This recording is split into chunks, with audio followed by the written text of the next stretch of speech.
बहुत गौर से सुनिएगा, जाके बहन बेटी तक मेरी बात पहुंचा देना। सैयदा आमीना कहती हैं, अब्बा जी मेरे सरताज का अब नहीं आने वाले हैं। फिर क्या था, जिंदगी की खुशियां रूठ गई, दिन को भी रोना रात को भी रोना है। जाओ जाके बहन बेटियों को जाके समझा देना, पर खबरदार ससुराल जाना हो कभी शोहर के खिलाफ आवाज ना उठाना, कभी उसके लिए हाथ उठा के बददुआ नहीं करना। तू नहीं जानती है तेरा शोहर कितना कीमती है। खुदा की कसम, अगर शोहर पागल भी होता है तो बीवी के लिए एक चट्टान होता है, दीवाना भी होता है तो एक सायादार दरख्त होता है। लेकिन क्या करूं मेरी कौम की बेटियों, जरा सी बात बिगड़ जाती है। शोहर सूट पसंद का न ला सके, किचन में खड़े होके गालियां दे के कहती हो, तू पलट के ना आए, तू जनाजे में लेट के आए, तू गाड़ी के नीचे दब के मर जा।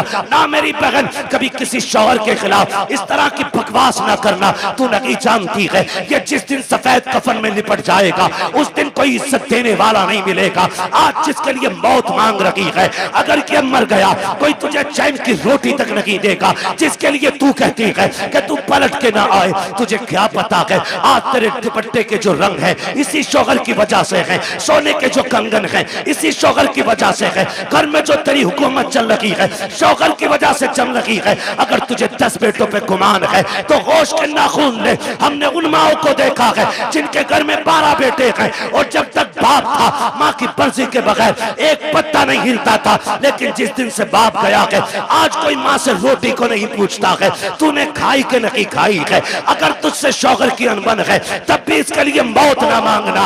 अल्लाह तौफीक दे और ये परदेश जाने लगे, तू मुसल्ला बिछा दे, सजदे में सर रख, दुपट्टे की झोली बना और कह मेरे परवरदिगार मेरा सरताज बाहर गया है, मैंने बेसहारा नहीं भेजा है, तेरी रहमत का सहारा दे दिया है। ए मेरे परवरदिगार मेरे शौहर को सलामत रखना, सुहागन छोड़ के गया है, सुहाग के जोड़े में मिलाना। रो के रब से कह, खुदा की कसम तू रब को आवाज दे।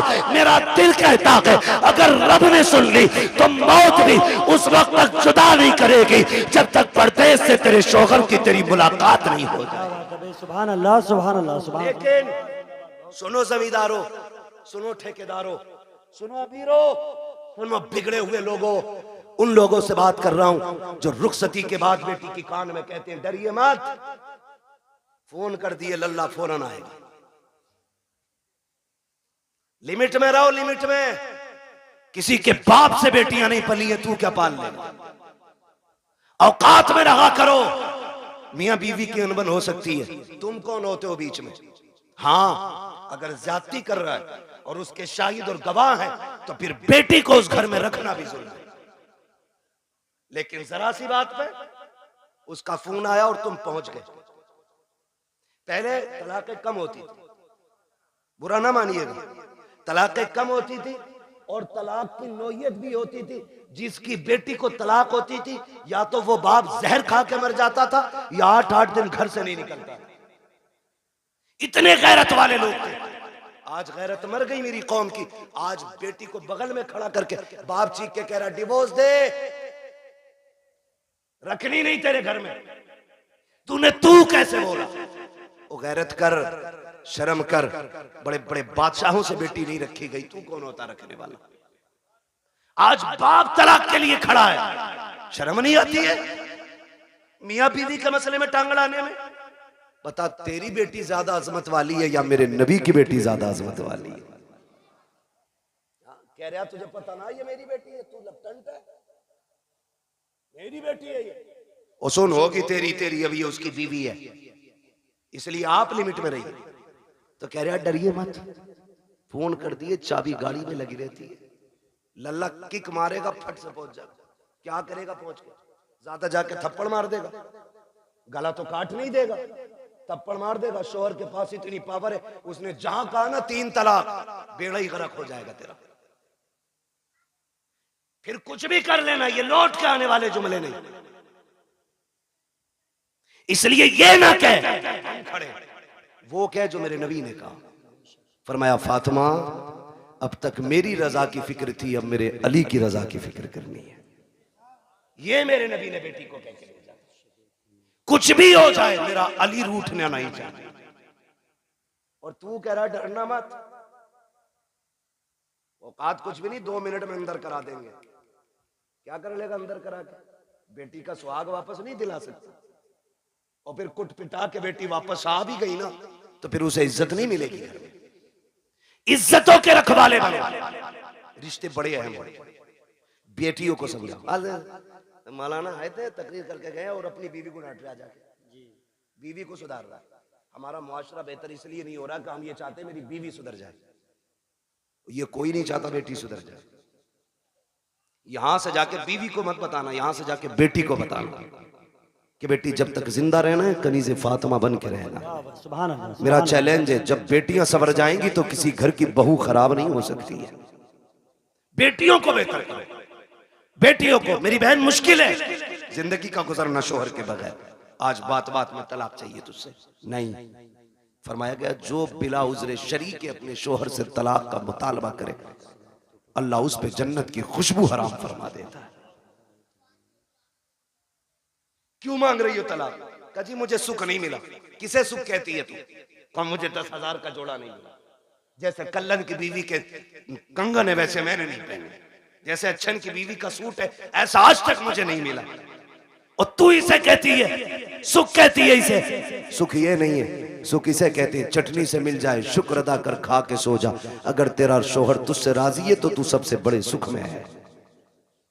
और तू सोने के लुक में खा, तेरा शोहर तुझसे नाराज है तो तू सबसे बड़े दुख में है, सुख में नहीं। सुख किसे कहते हैं? सुख किसे कहते हैं? सुख ये होता है तुझसे तेरा परिवार राजी रहे, मर जा। कहती नहीं मैं रहनी नहीं है जी, मैंने इनसे जोड़ा मांगा, इन्होंने मुझसे कहा मेरे पास कुछ नहीं है। मेरी बहन कान खोल के सुन, देख तो सही, अगर दौलत सबसे बड़ी चीज होती तो मेरा नबी सबसे ज्यादा दौलत अपनी बेटी के जहेज में देता।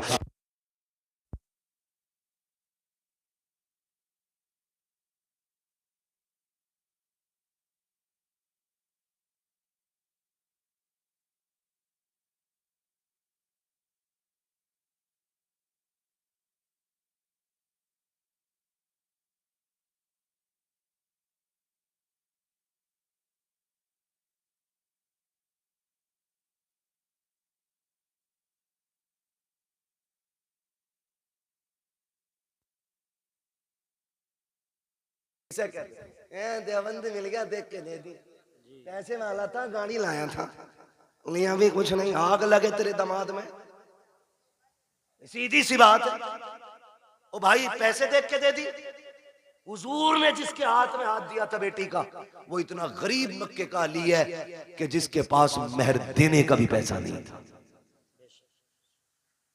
उसके हाथ में। और बेटी से क्या कहा था? फातिमा उस अली के साथ रिश्ता किया है जिस अली से बेहतर जमीन पे तेरे लिए कोई शोहर हो ही नहीं सकता। हो किधर, जा किधर? हजरत आमीना रोई, रोई सैयदा आमीना बेकरार हो गई। मालिक बच्चा आया है लेकिन बाप नहीं रहे। रोई, दुख होता है, दुख होता है। आज सद में अल्लाह भला करे हमारी कौम का। और एक हंगामा मैशर हो तो भूलूं उसको, सैकड़ों बातों का रह रह के ख्याल आता है। हमसे कहा गया सारे मौजूआत पे थोड़ा थोड़ा बोल लेना। भाई चौधरी साहब अगर सारे मौजूआत पे बोलूं तो 3 घंटे चाहिए। एक बात कम से कम इतनी तो की जाए जो उसका समझ में आ जाए कि इसमें क्या नुकसान क्या नफा है। बस आखिरी बात मैं करने लगा हूं, अल्लाह आपको सलामत रखे। टाइम 1.25 घंटे से ऊपर हो गया। बहुत गौर से मेरी बात सुनिए। हुजूर माँ के शिकम में आए। मुश्किल जिंदगी होती है एक बेवा की, और वो जिंदगी तो बड़ी मुश्किल थी। इतनी मुश्किल जिंदगी थी कि उस दौर में बेवा को जीने का हक ही कोई नहीं था। लोग कहते हैं ना क्यों मिलाद मनाते हो? इसलिए ही तो मिलाद मनाते। अगर किसी का शौहर इंतकाल कर जाता था ना, या तो उसे मनहूस समझा जाता था, या उसे शौहर की चिता पे जला दिया जाता था, या उसे 40 दिन एक कमरे में बंद कर दिया जाता था।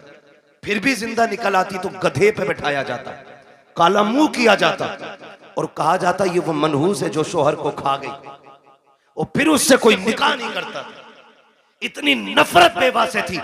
अगर कोई काम पे निकल रहा और सामने बेवा आ गई तो पीछे लौट जाता था कि इस मनहूस का चेहरा देख लिए। ये दौर और इतना मुश्किल जमाना, उस दौर में भी मक्के के अंदर सैयदा आमीना फरमाती बेवा होना बहुत मुश्किल काम था। और ऊपर से हमारे कबीले का दस्तूर ये था कि जब किसी का शौहर इंतकाल कर जाए तो खुशबू नहीं लगानी, इत्र नहीं लगाना, 1 साल तक सोग मनाना होता था। कहती मेरी जिंदगी बड़ी मुश्किल हो गई। कहती मेरा दिन को भी रोना रात को भी। एक दिन मैं सोई ना, रात को आंख रोते रोते लग गई। ख्वाब में एक बुजुर्ग तशरीफ लाए और उन्होंने कहा आमीना मुबारक हो तुझे। मैंने कहा आने वाले ये बता, मेरी तो रातें रो के गुजरती हैं, दिन रो के गुजरते हैं, मुबारक किस बात की देने आए हो? कहा मैं इस बात की मुबारकबाद देने आया हूँ क्योंकि तू नबियों के इमाम की माँ बनने वाली है। वाह भाई वाह, सुभान अल्लाह सुभान अल्लाह। ये मिलाद है मेरे नबी का, ये आदम कर रहा है क्योंकि तू नबियों के इमाम की माँ बनने वाली है।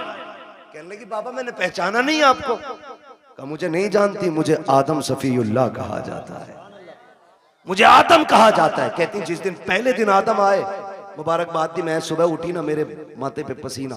कहती मैंने हर दिन की तरह यूं साफ किया। कहती बस साफ करना था, मेरे दुपट्टे से मुश्क की खुशबू आने लग जाती है। मुश्क की खुशबू आ रही है, हैरत नहीं होती है? कह रहा नबी हमारी तरह है, आम इंसान की तरह नबी तशरीफ लाए हैं। सनीचर तू पैदा हो पूरे मोहल्ले में बदबू आए, तेरे अब्बा की शक्ल देख के पता चल जाए ये उस मनहूस का अब्बा है, और तू कह रहा हमारी तरह। देख मेरा नबी कैसा है। ये आला हजरत ने नहीं कहा है, मुहद्दिस देहलवी नहीं कह रहे हैं, ये नबी की अम्मी सैयदा आमीना फरमा रही हैं कि जब माथे पे मैंने पसीना साफ किया मेरे कपड़े से खुशबू, अब चूंकि बेवा को खुशबू नहीं लगानी थी मैं डर गई, मेरे दुपट्टे से खुशबू आई तो जमाना क्या कहेगा। मैं धोने के लिए दौड़ी, जब मैंने पानी डाला तो कहते दुपट्टे की खुशबू खत्म करनी थी, जो पानी दुपट्टे से निकल रहा था उस पानी से खुशबू थी, जिस जमीन पे लग रहा था उस जमीन पे खुशबू थी। मैंने धोना छोड़ दिया, दुपट्टा समेट के रख दिया। जैसे जैसे दिन गुजरते गए मुबारकबादियां मिलती रही, अंबिया आते रहे, मुबारकबादी देते रहे। कहते फिर वो दिन गुजरते गए। कहते जब कई महीने गुजर गए, एक दिन ऐसा हुआ कि खुशबू मेरे घर से निकली, आंगन में फैली, आंगन को पार किया, पड़ोस में गई, पड़ोस की हदों को तोड़ा, मोहल्ले में फैल गई। मैं खुशबू छुपा रही थी लेकिन खुशबू आगे बढ़ती जा रही थी कि यहाँ तक के बातें होने लग गई। आमीना बड़ी अजीब खुशबू लगाती है। बात चलते चलते अब्दुल मुत्तलिब तक आ गई। अब्दुल मुत्तलिब घर आए, आमीना बेटी सुना है तू खुशबू लगाया करती है। कहा ना मैंने कोई खुशबू नहीं लगाई है। कहा अगर खुशबू नहीं लगाई तो तेरे बदन से खुशबू के झोंके कैसे आते हैं? कहते हैं अब्बा जी सच ये है मैं कोई इत्र नहीं लगाती हूँ, हकीकत ये है जब से आपके बेटे अब्दुल्लाह की अमानत मेरे शिकम में आई है, मैं जिन गलियों से गुजरती हूँ वो गलियां उसकी खुशबू से महक जाया कर। वाह भाई वाह, क्या बात है। नारे तकबीर, नारे रिसालत। तवज्जो है ना सारे लोगों की? मैं मिलाद बयान को बहुत तेजी में बयान कर रहा हूँ। कहती हैं कि मेरी बात नहीं है, ये उस बच्चे की बरकत है जो मेरे शिकम में आया है। मैं गलियों से गुजरूं तो गलियों से खुशबू आती है। मुस्कुराने लगे। बेटी और भी कोई बात? कहा अब्बा और भी ताज्जुब खेज बात है। कहा क्या? कहा एक दिन मैं सहन में टहल लगी थी, मैंने कंकर उठाया, मैंने कहा फेंक तो चुभ ना जाए। कहती जब मैंने हाथ लगाया, ये नबी नहीं नबी की अम्मी कह रही है। कौन? नबी की, बोले जरा कौन? नबी की अम्मी कह रही है, नबी नहीं कह रही, नबी की अम्मी कह रही वो कंकर मैंने उठाया, मैं चाहूं कि फेंक दूं। कहती जब हाथ लगाया ना तो वो मोम की तरह पिघलने लग गया, मोम की तरह। कहती मेरे मुंह से जुमला निकला, या अल्लाह ये क्या मामला है, ये पत्थर पिघल रहा है, कंकर पिघल रहा है। कहती इतना कहा ना वो कंकर बोलने लगा। उसने कहा आमीना यार को तो आने दे, अभी तो छोटे छोटे पिघल रहे हैं, जब वो आ जाएंगे बड़े बड़े पत्थर पिघलने लग जाए। सुभान अल्लाह। वो कंकर मुझसे बोला। कहती मेरे ससुर मुस्कुराने लग गए। आमीना और भी बात है ना, और भी कहा अब्बा और बताऊं? कहा क्या? एक दिन मैं सो रही थी, मुझे पसीना आया ना, अचानक मेरी कमर के पीछे से ठंडी हवा के झोंके आए। जब झोंके आए मैंने मुड़ के देखा, ये हवा किधर से आ रही? मौसम में तो हवा नहीं है। कहती जब मुड़ के देखा ना तो दो खूबसूरत परियां, दो खूबसूरत चांद जैसी चेहरे वाली शहजादियां मेरी कमर के पीछे पंखे से हवा कर रही। मैंने कहा कौन हो जी, इधर किधर से? उन्होंने कहा कि हम आपकी खिदमत के लिए आए। कहा तुम्हें मक्के में तो नहीं देखा? कहा देख भी नहीं सकती। कहा क्यों? कहा हम मक्के से नहीं, हम तो रब की जन्नत से आए हुए हैं। जन्नत से? कहा क्यों? का तेरे माथे पे पसीना आया, रब ने हुक्म दे दिया मेरे महबूब की माँ की जाके ठंडी हवाओं के झोंके पेश किए जाए। अल्लाह अकबर। नबी की अम्मी कहती है भाई ये भी हुआ? कहा और कुछ? कहा और भी है। कहा क्या? तवज्जो है, सुन लेंगे जरा 5 मिनट, जितने सुनना चाहते हैं जरा कहते हैं या रसूल अल्लाह। माशाअल्लाह, अब तो सबके हाथ उठ गए या रसूल अल्लाह। जिन्होंने हाथ उठाए आपको आपकी शहजादी का वास्ता उस वक्त तक मौत ना आए जब तक हुजूर के शहर की हाजिरी नसीब ना हो जाए। अल्लाह सबको सलामत रखे। कहती बेटी और भी कुछ? हाँ अब्बा और भी कुछ। सुने देखो वो फजीता खोर भी याद रखना, नबी हमारी तरह। और मेरे नबी की शान भी सुनना। मिलाद वालों, मुबारकबाद के लायक हो, हुजूर की मिलाद कर रहे हो, मुबारकबाद के लायक हो। कहती है अब्बा जी रात को ना होता यह है कि कभी कभी आप चले जाते हैं ना, पानी खत्म हो जाता है घर में। क्या हो जाता है? पानी खत्म हो जाता है। सुन रहे हैं ना मेरे भाई? अब वक्त ज्यादा तो नहीं हुआ मेरा, अभी है मेरे पास वक्त, अभी टाइम है। अल्लाह सबका टाइम बढ़ा दे। बड़े हल्के से आमीन कह रहे हो, दिल भरा रखा है ना, बढ़ा रहे तो जो है ना सारे लोगों को। बेटी और कुछ? हाँ, कभी कभी आप चले जाते हो ना हरम शरीफ पानी पिलाने के लिए, वो घर में कभी कभी ऐसा होता है आप पानी घर का भी ले जाते हो। अम्मी मुझसे कहती है आमीना पानी भर ला, ये नबी की अम्मी कहती मैं बर्तन लेती हूँ और कुएं पे जाती हूँ। लड़कियां मुझे देखती हैं, खड़ी रहती हैं, बेटी क्यों? जब मैं चली जाती हूँ ना तो उन्हें डोल रस्सी डालनी नहीं पड़ती।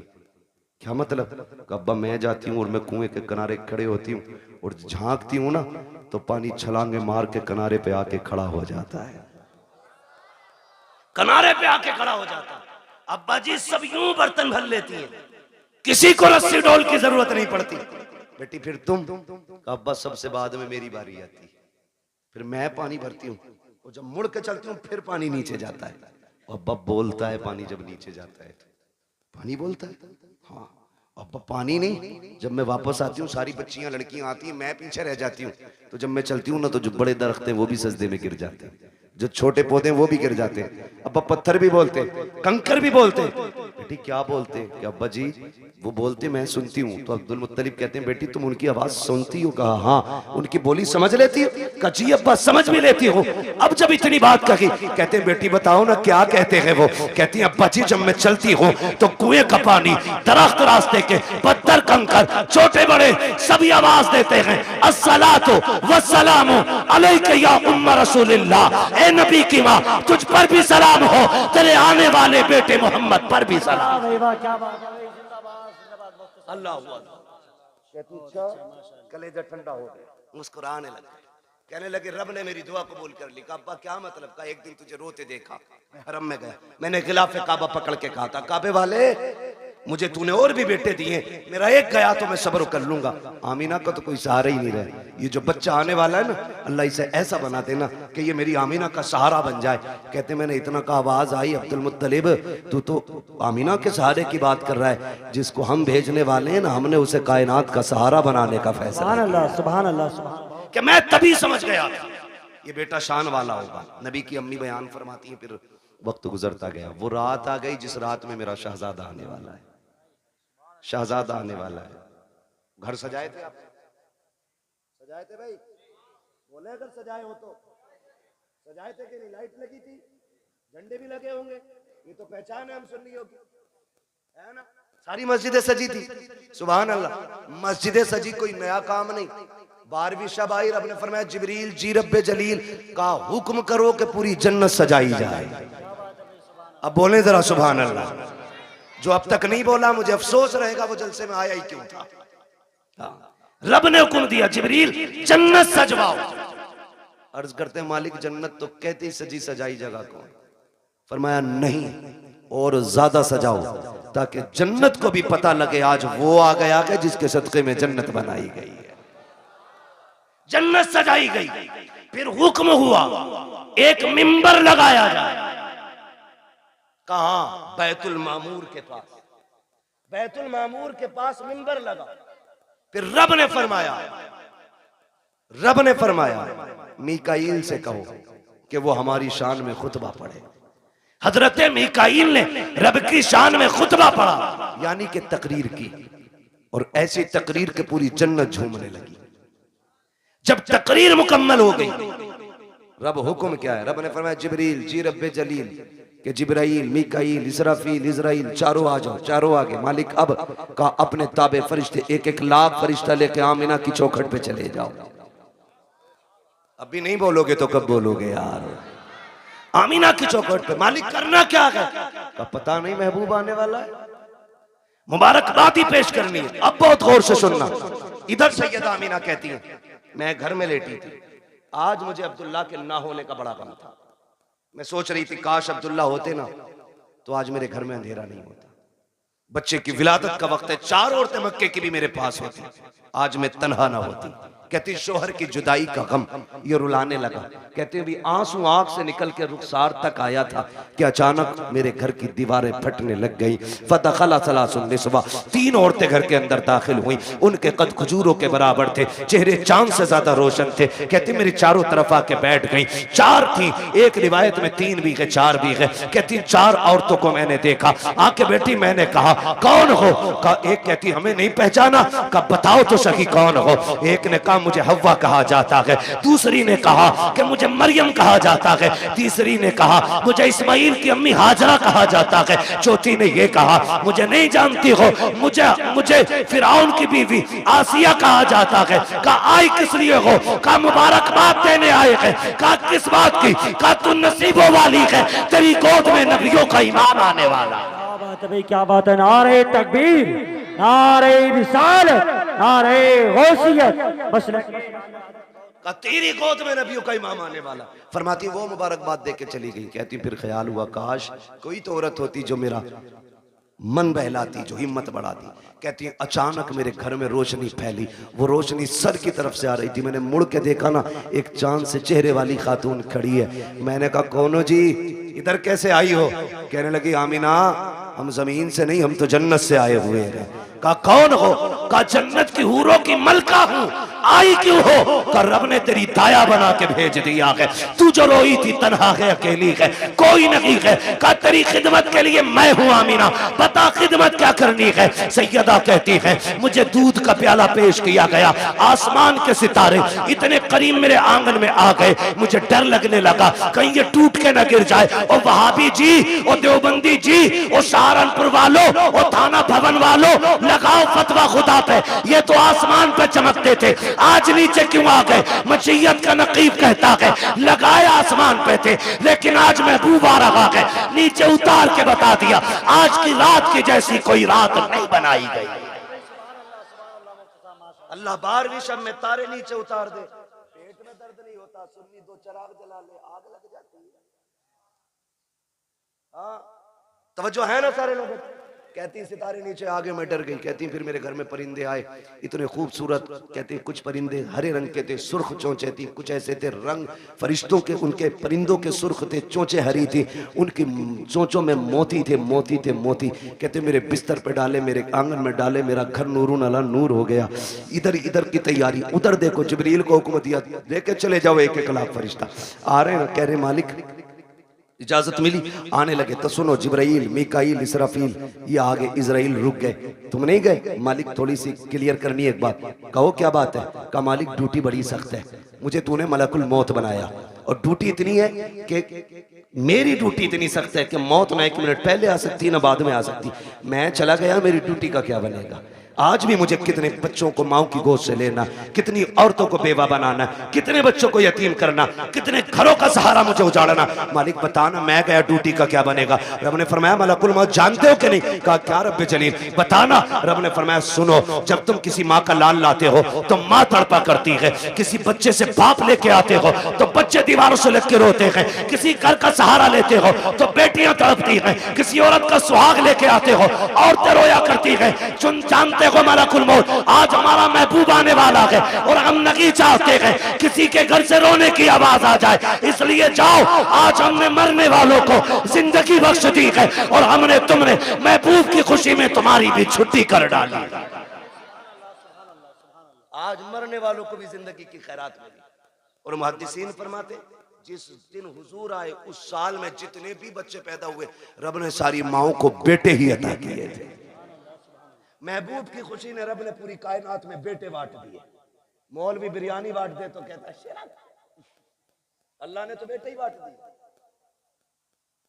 पूरी कायनात को बेटों का तोहफा दिया रब ने। कितने दिन तक? 1 साल तक बेटे ही मिलते रहे सब। तवज्जो है सारे लोगों को? बात खत्म करने लगा हूं बस। कहती है ना फिर सारे फरिश्ते आ गए और फरिश्ते कह रहे मालिक अकेले अकेले जाना? कहा नहीं आज जुलूस लेके जाना है। और एक दूसरे को मुबारकबाद देते हुए जाना, फरिश्ते एक दूसरे को मुबारकबाद देते हुए आ रहे। इधर कहती हैं, फरमाती हैं ना, फिर मेरी बारगाह में दूध का प्याला पेश किया गया। एक प्याला पेश किया गया, था कैसा? कहती हैं, शहद से ज्यादा मीठा, मुश्क से ज्यादा खुशबूदार, दूध से ज्यादा सफेद और बर्फ से ज्यादा ठंडा। कहती मैंने घूट पिया। कहती हैं जब घूट पिया मेरे दुख तकलीफें सारी खत्म हो गई। फरमाती हैं फखरजा मिन्नी नूर, फिर मेरे बदन से नूर निकला। हैरत की बात है ना, नबी की अम्मी तो कहती है मेरे बदन से नूर आया गए, वहां भी कहता नबी हमारी तरह गए। आला हज़रत ने क्या गलत कहा? तेरी नस्ल पाक में गए, बच्चा बच्चा नूर का, तू है ऐने नूर, तेरा सब कराना नूर का। कहती फिर नूर निकला। वो कहती जब नूर आया ना, मैंने देखा मेरा शहजादा कैसा है, देखूं तो सही। हर माँ चाहती है मेरा बेटा कैसा है, आंख कैसी है, नाक कैसी है, कान कैसे। कहती मैंने भी देखना चाहा। कहती जब लम्मा नजर तू, जब मैंने अपने बेटे को देखा, कहती मकहूलन, पहली नजर मेरी उसकी आंखों पे पड़ी तो मेरे लाल की आंखों में सुरमा लगा हुआ था, मदहूनन, बालों में तेल लगाए हुए हैं, मगसूलन, गुस्ल करके आ रहे हैं, मुअत्तरन, मुअत्तरन, खुशबूदार पैदा हो रहे हैं। फरमाती है ताहिरन, पाक साफ आ रहे हैं। कहती मकसूरन, नाफ कटा हुआ है, मखतूनन, खतना शुदा पैदा हो रहे हैं। अगली बात कहती है, आते ही मेरे लाल ने काना साजिदा, सजदे में सर रखा, मैंने कान लगा के सुना, मेरा बेटा कह रहा था रब्बे क़ब्ली उम्मती, रब्बे क़ब्ली उम्मती। जमीले कादरी कहते हैं रब्बे क़ब्ली उम्मती, कहते हुए पैदा हुए। रब ने फरमाया कि बख्शा अस्सलातो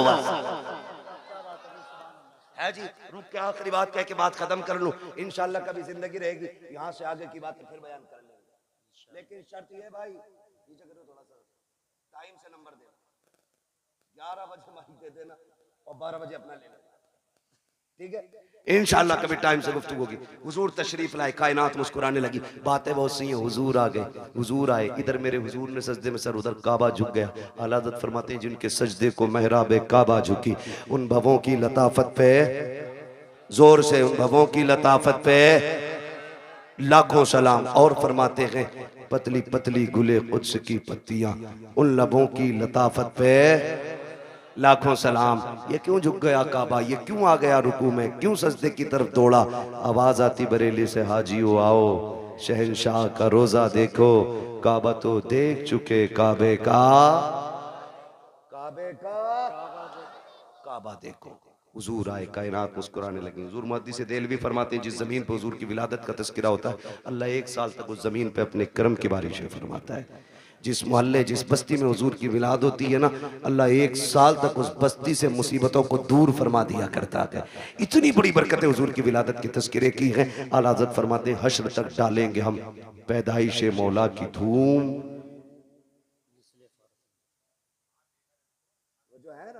हश्र तक डालेंगे हम पैदाइश मौला की धूम, मिसले फारस नजद के किले, किले गिराते जाएंगे। हुजूर की विलादत का महीना है। एक बात याद रखिएगा, इस बार गुजर गई है, आखिरी बात आपसे कह रहा हूँ, अल्लाह तौफीक दे अगली बार घर सजाए ना तो सिर्फ अपना नहीं सबका सजना चाहिए। यही मिलाद वाले का पैगाम, सबका घर सजना चाहिए। तूने 5000 की लाइटिंग की है ना, तो 2000 की उतार के गरीब भाई की चौखट पे डाल दे। क्या यार हुजूर सिर्फ मेरे नहीं तेरे भी तो है ना, तेरे भी आंगन में हुजूर की आमद की खुशी लगनी चाहिए। और ऐसा नहीं कि रुक जा, तेरे से अच्छा करके सजाऊंगा और सारी लड़ी और टिमटिमा रहा उन्हें, इसमें सवाब नहीं गुनाह मिलेगा। किसी का दिल तोड़ के मिलाद नहीं मनाना है, दिल जोड़ने के लिए मिलाद मनाना है। करेंगे इंशाल्लाह ऐसे ही, सारे वादा करें इंशाल्लाह। और हुजूर की विलादत का दिन आए ना, मीठा तकसीम करो, लंगर करो, खिलाओ, जात मत देखो, बिरादरी मत देखो, खिलाओ, ताकि दुनिया गैर मुस्लिम भी खा के जाए ना उससे कि यार खा ले आज, ना पूछ, ताकि उसे पता चले जब उनका मिलाद आता है ना तो सबका पेट भराया जाता है। करेंगे ना इंशाल्लाह, लेकिन ये तभी करेंगे जब अपनों को कोर्ट कचहरी और केस से फुर्सत मिलेगी, है ना। ये झगड़े भगड़ों से निकलो, तुम्हें कूटने के लिए और लोग काफी, आपस में क्यों मरे जा रहे हो। हाँ, वक्त होता मैं इस टॉपिक पे भी बात करता, बस इतना समझ लो, डॉक्टर इकबाल का वो शेर, न संभलोगे तो मिट जाओगे हिंदी मुसलमानों, तुम्हारी दास्तां तक भी ना होगी दास्तानों में। ठीक है जी, अपनी तालीम भी मजबूत कीजिए और अपनी क़यादत भी मजबूत कीजिए। आपकी तालीम भी कच्ची है, आपकी क़यादत भी कच्ची है, आप दोनों चीजों पे मजबूती से कोशिश करें। इल्म की जिम्मेदारी हमारे उलमा ले रखे हैं और क़यादत की जिम्मेदारी ये जिम्मेदार लोग जाने कैसे करेंगे। बहरहाल हमारी क़यादत भी मजबूत होनी चाहिए और हमारा हर एंगल से मुस्लिम कौम का एक एक बंदा मजबूत होना चाहिए। हमें चोरी करने की ज़रूरत नहीं है, हमारे नबी ने हमें उतना दे दिया। डॉक्टर इकबाल ने कहा था, तेरे दामन में है किस लालो जवाहर की कमी, तू किसी और के दामन की तरफ क्यों देखे।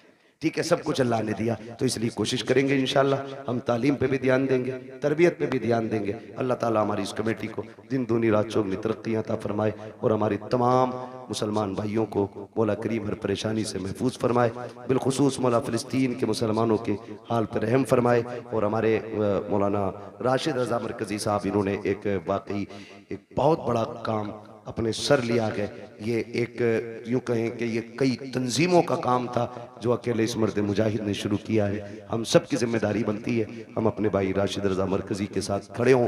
बेटी कहीं की भी हो, हमारी बेटी है ना, हमारी बेटी है, इसलिए आपने कम से कम एक कोने की बेटियों की जिम्मेदारी उठाई है। इंशाअल्लाह कल इस इलाके से कोई ऐसा मर्द मुजाहिद खड़ा होगा जो इस इलाके की बेटियों की तालीम के बारे में सोचेगा, उनकी तरबियत के बारे में सोचेगा और हम दुनिया को बताएंगे इंशाअल्लाह ना हम तालीम में कमज़ोर हैं, ना हम तरबियत में कमज़ोर हैं, ना कल हम किसी के टुकड़ों पे थे, ना आज हम किसी के टुकड़ों पे हैं। हमारा तो सिर्फ एक ही दरबार है और उसके बारे में कहते हैं, तेरे टुकड़ों पे पले गैर की ठोकर पे न डाल, झिड़कियाँ खाएं कहाँ छोड़ के सदका तेरा, व अम्मा बिनिअमति रब्बिका फहद्दिस, अपने रब की नेमतों का खूब खूब चर्चा करो। इसलिए गुजारिश है हुजूर का मिलाद आए, सारे मिल बांट के मोहब्बत से हुजूर का विलादत मनाएं, पार्टी बंदी झगड़े फसाद सारे खत्म करें और एक झंडे के नीचे आ जाएं। वो झंडा हुजूर की गुलामी का झंडा होना चाहिए, हुजूर की गुलामी का झंडा होना चाहिए। नौजवानों तालीम में तरबियत में आगे बढ़ना है। बस जो हुए अगलात उनको माफ फरमाए रब्बे कायनात। जिंदगी ने दिया साथ, फिर होगी मुलाकात, चमन रहा फूल खिलेंगे,